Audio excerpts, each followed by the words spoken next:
여성을 존중하는 것은 제가 항상 고수해온 원칙입니다.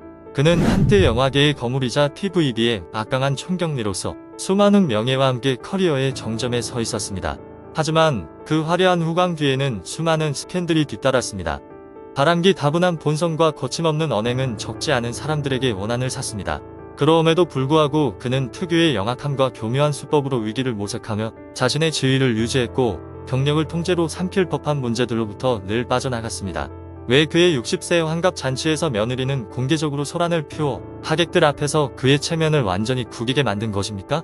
왜 가장 가까운 존재이자 늘 그의 편에 서야 했을 친딸은 오랫동안 숨겨온 어두운 비밀의 진실을 폭로하는 길을 택한 것입니까?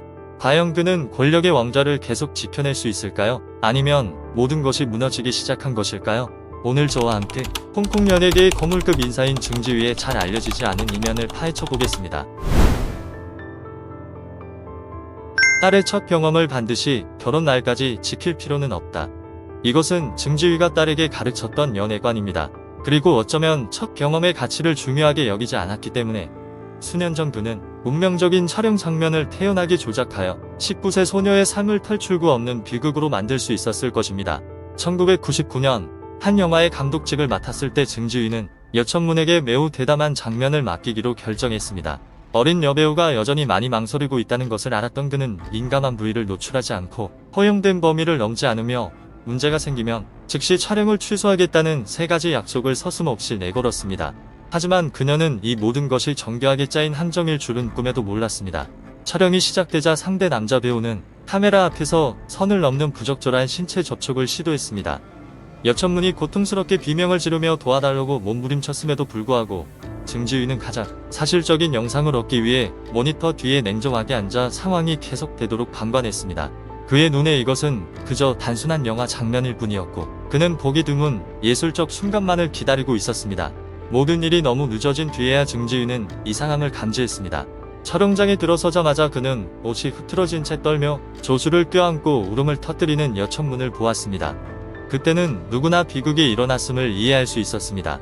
하지만 피해자를 걱정하는 대신 증지위가 가장 먼저 걱정했던 것은 이 장면이 심의를 통과할 수 있을지 여부였습니다. 해당 장면이 너무 자극적이라 삭제될 것이라는 소식을 듣자 그는 영화에서 가장 좋은 부분이 사라졌네라며 실망 섞인 말을 태연하게 내뱉었습니다. 그 한마디 말은 어린 소녀의 고통을 짓밟기에 충분했습니다. 그 끔찍한 장면은 결코 상영되지 않았지만 그것은 여천문의 삶을 완전히 망가뜨렸습니다. 그 경악스러운 충격 이후 그녀는 예전으로 돌아갈 방법이 없었습니다. 그녀는 가혹한 현실에 순응할 수밖에 없었고 결국 연예계에서 조용히 사라졌습니다. 그의 끔찍한 스캔들은 증지위에게 어떠한 반성이나 가책도 주지 않았습니다. 그는 여전히 화면에 활발히 등장했고 연예계에 영향력 있는 인물로 나가며 여배우들에게 자기 뜻대로 자유롭게 명령을 내렸습니다. 하지만 증지위도 수년간 쌓아온 자신의 명성이 한때 미친 여자라고 불렀던 여인 때문에 무너질 줄은 몰랐습니다. 2013년 60세 생일을 맞은 옥명 안별영의 인터뷰 내용이 공개되며 그녀가 2명의 거물급 인사에게 감당하기 힘든 큰 피해를 입었다는 주장이 세상에 큰 충격을 안겼습니다. 처음에는 신원이 가려졌으나 대중은 빠르게 증지위를 지목했습니다. 분노의 물결 속에서도 그는 소름 끼칠 정도로 침착함을 유지하며 아무것도 모른다는 태도로 예술인협회를 통해 피해자를 돕겠다는 인도주의적인 역할을 연기했습니다. 그럴듯한 인도주의적 발언에 많은 귀가 얇은 사람들이 속아 넘어가 그를 옹호하기까지 했습니다.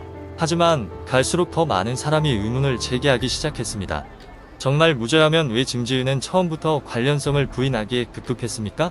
정말로 남결영을 걱정했다면 왜 그녀가 어려움에 처했을 때 돕지 않다가 스캔들이 터진 후에야 나선 것입니까? 이러한 의구심들은 증지위의 이미지를 그 어느 때보다 불투명하게 만들었습니다. 하지만 어찌된 일인지 업계 세력의 뒷받침으로 그는 일시적으로 지위를 유지했습니다. 진짜 악몽은 2016년 편집되지 않은 인터뷰 풀버전이 공개되면서 시작되었으며 그 영상에서 남결영은 직접 증지위를 가해자로 지목했습니다. 살아있는 증인의 폭로는 모든 거짓된 해명을 찢어버렸고 이전에 그가 했던 여성을 존중한다라는 선언들을 비극적인 웃음거리로 만들었습니다.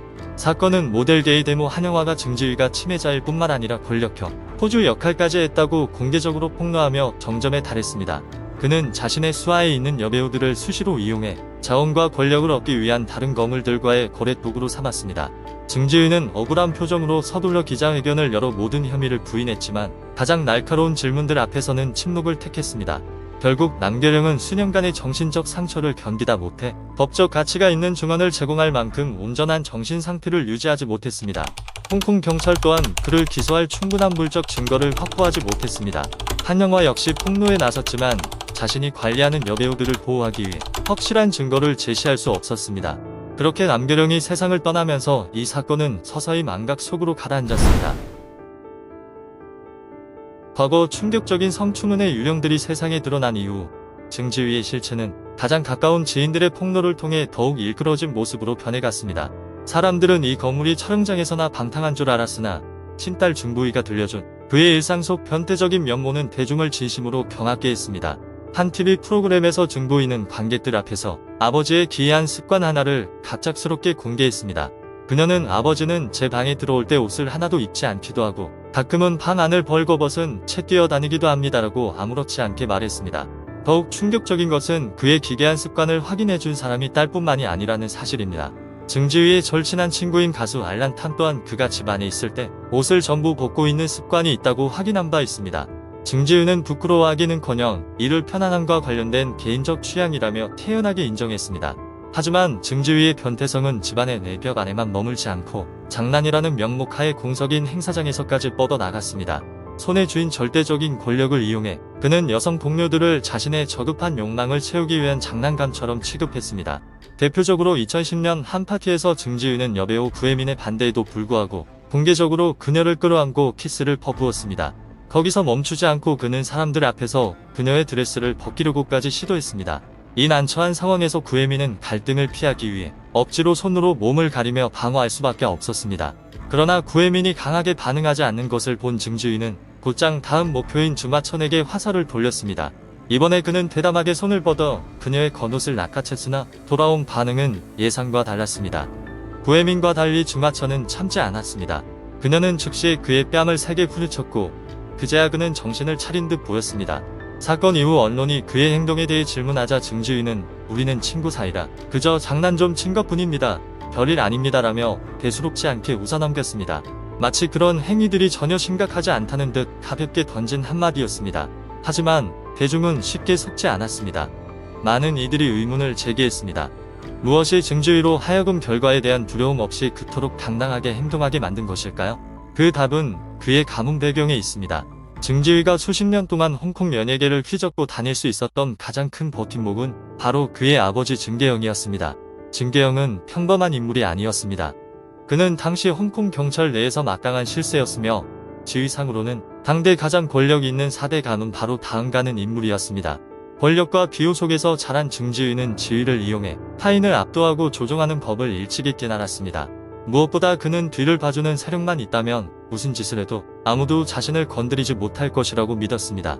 심지어 홍콩 암흑가의 거물인 향화당조차 증지위의 면전에서는 어느 정도 예우를 갖춰야 했을 정도였습니다. 아버지가 부패 혐의로 수배되었음에도 증지위의 위상은 전혀 흔들리지 않았습니다. 당시 그는 이미 연예계의 막강한 실권자였으며 수많은 자원을 손에 쥐고 누구도 건드릴 수 없게 모든 것을 좌지우지할 힘이 있었습니다.